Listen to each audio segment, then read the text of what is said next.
Now, with kids spending more time at home lately, many parents are fighting the battle over screen time and electronics, and I can attest to that. Here with some help and advice on how to help kids maybe stop and not have electronics overload. We have technology expert Burton Kelso. Welcome to the show, Burton. Hey, Aubrey, how are you doing?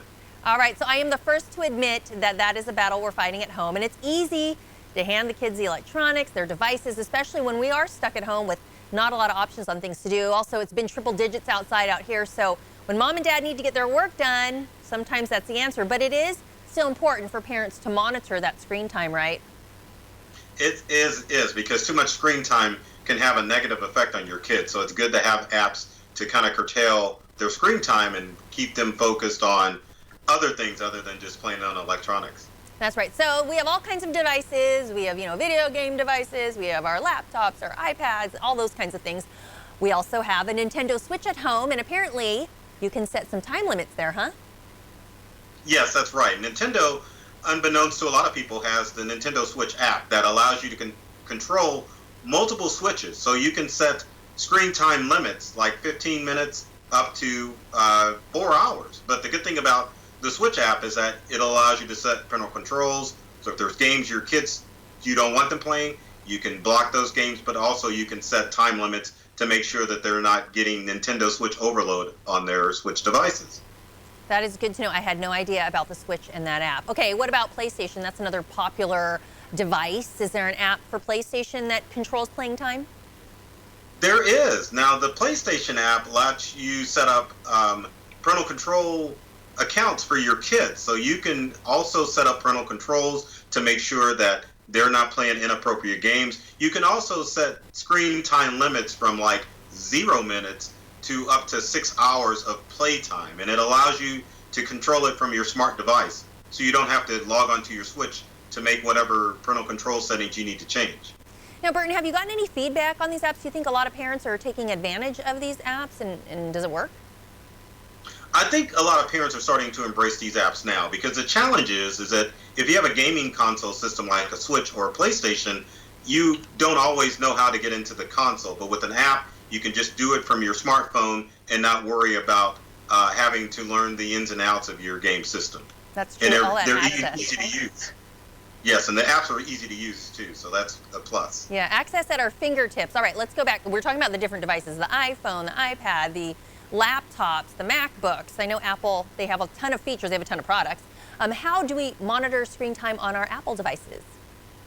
On your Apple devices, there's two ways. You can actually set up an account on your kid's iPhone and just use the Apple Screen Time app to monitor screen time and, of course, to set parental controls. Now, on your Mac devices, you can log into your Screen Time account on your Mac and pretty much do the same thing.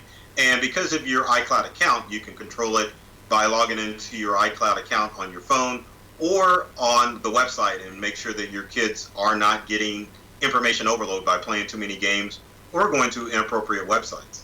Well, I'm looking at some of the graphics, and it seems a little overwhelming because there's so many choices and so many different ways to set it. But I guess once you get it going, once you initially fill it out, it should be pretty easy to use.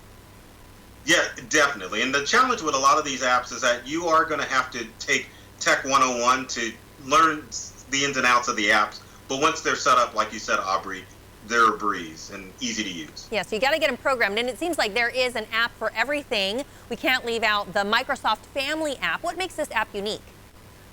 Well, the good thing about the Microsoft Family app is not only it works for Windows devices, it'll also work for your Android devices. Because Android devices are kind of like the Wild West. So there's really no controls that you can do other than to limit what apps they can download from the Google Play Store. But with the Microsoft Family app, not only can you control your Windows computer, like if you have kids that play Roblox, you can also control their Android phones as well so that you can set screen times. Because iPhones have the screen time built in, Android devices don't.